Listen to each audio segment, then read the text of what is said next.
It's a strange time to be an Indian football fan. You really don't have much domestic football going on because the league season is yet to be finalized. And yes, you've got the Super Cup going on, but that hasn't quite caught on with the fans as much as, say, an actual league season would. And on top of that, you know that the national team's in a bit of a holding pattern because you know you're not going to be qualifying for the AFC Asian Cup of 2027.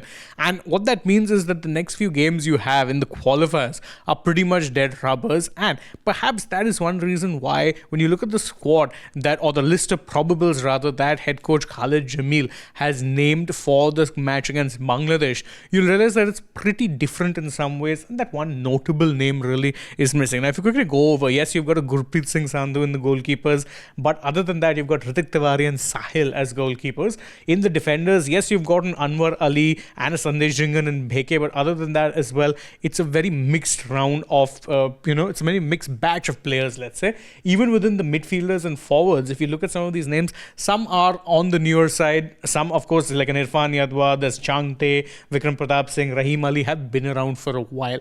But the one thing that really catches the eye is that there's no Sunil Chhetri.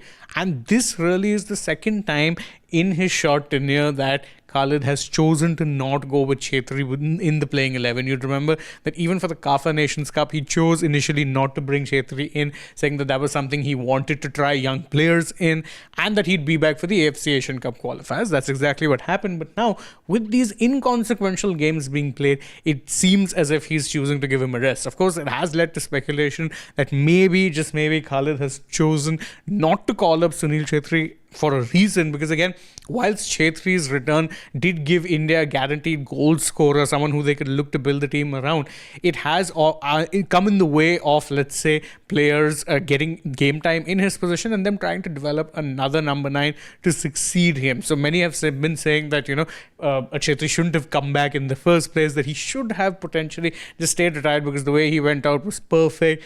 Is this another sign that potentially Khalid Jamil doesn't see Chhetri as part of his long-term plans? Remember, 2027 is not going to be a big year for Indian football because they're not going to be playing the AFC Asian Cup. And by the time the next edition of the tournament comes around, it's fair to say that Chhetri is not going to be around. He would have retired once again. So is this a dropping? Is this merely resting Chhetri? Can't really tell, but you guys can let us know in the comments below what your thoughts are and whether or not you'd want to see the team move forward with or without Chhetri. And don't forget, if you enjoyed this video, to like it, share it with your friends, subscribe to the channel, tap the bell icon, follow us also on social media. We're on Instagram, X and Facebook, and stay tuned for more such updates from the world of sport.